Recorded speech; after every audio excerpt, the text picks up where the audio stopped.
Howdy gang, it's me, Dakota, and I'd like to introduce you to some of my friends, Dan Handelman and Steve Mers.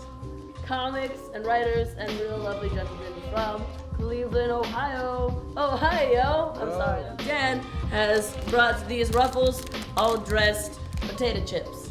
Now, apparently, you like them, right? Oh, I love them. This is my favorite flavor. I can't.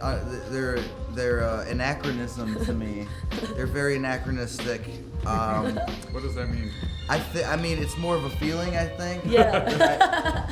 I just feel like they remind me of barbecue, but not, and I can't quite put my finger on what's different. According to the picture, it looks like there's a lot of paprika or cumin. Is that cumin? It might be cumin.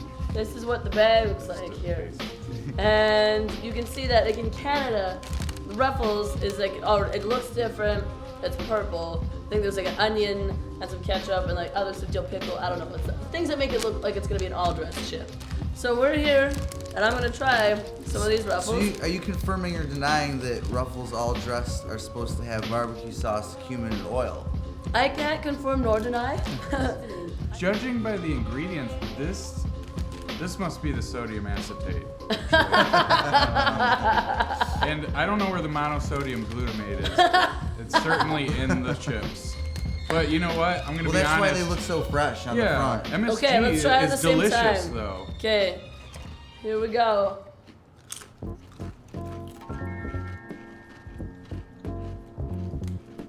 These do taste different than Canadian They do? Ruffles, yeah.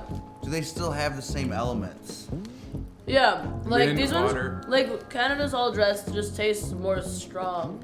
Like more like, wow. That's what I would want. Mm-hmm. I always look for the ones that have the most like concentration of powder. Like they're like super orange. Yeah. I do too. One time when I was a kid, my parents hated buying chips, and it's because what I would do, because I was an asshole, is I would take the chip out of the bag, lick both sides, like the salt off, and then just put it back in the bag. I wasn't like a good 8-year-old. I was a really rude one. So my parents would go to like eat these chips and be like, I like to make popcorn, and I like to make sure that when it's finished popping, I shake the bag a lot to distribute the butter all throughout. But then once I'm finished eating the popcorn, I'll run my fingernails across the inside of the bag, because you'll get a nice heavy, thick concentration Oh my god. of like some strange like butter, oil. yeah, like waxy substance. Yeah, it's very waxy. Like it's weird to breathe after you've eaten that.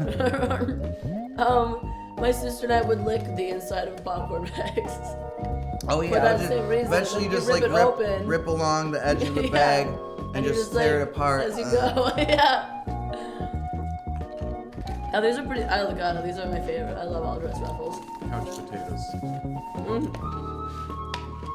Well, I like telling people that when I go to someone's house, you know, I always, when I eat dinner, I like to make sure that I take my plate to the sink. They think I'm like a really good guest. Yeah. But really, I just don't want them to see me being like, you know, on the plate. Yeah. I can do that in the sink. And then just like, Oh no. everything was delicious. It was amazing. Yeah. I'm one of those people that has to get all the crumbs too. I'm like, Oh yeah, like there's no hope for a crumb in a bag of chips. I go like this. Yeah, you get it all in like that's one the corner. technique. You know, Very The Seinfeld. exact technique. You go like Technique to the it. back of Alright. the bottom of the middle of the bag and the side of the middle of the bag. You just pull like that, and it all just sort of falls into the corner. well executed. So maybe we might be able to get a slow motion replay of that. You can see how it worked with the actual chips. While they're still chips, you know, the crumbs are a lot less dense. Yeah. So that it's clearly they're You know- gonna do the same thing. I had a friend who, to keep himself from getting greasy fingers, would just crush up the bag of chips, open it up, and just like down the hatchet, like just so that he didn't have greasy fingers.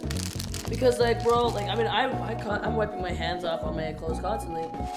All right, well, this was a really tasty Dakota Tries. It was really tame. Dakota Tries too, but I think I could use that. It's been nice to have a tame one and really fun. I'd like to thank my guests, Dan and Steve here, for joining me. Let me hang out in Cleveland, Ohio. I guess I say I should repeat It was a that wonderful again. time. She had an excellent time. It was great. Yeah, it was real fun. It was real great here. It was warmer, humid. That's nice. Petey, the funny There's stuff. Petey. Thank you, Petey. at Cuyahoga Falls. Cuyahoga Falls. Thanks to Maya Bunny DiGiorgio. Yes, Maya Giorgio. Maya DiGiorgio. Thank you, Maya DiGiorgio. Maya DiGiorgio. Maya DiGiorgio for letting us film her. Well, Steve filmed her set at You the all Funny helped. Stop. It was great. We were It was a here good time. to. We were moral support. We were support. We're totally Absolutely. support. I got us some champagne. Petey gave them champagne, so that was nice. Yeah, shout out to Petey at the Funny Stop. Got us Yeah. a water because we knew Rob Rob Telecki, Telecki. yeah. Yeah. So it's all great. Well, we'll see you again soon.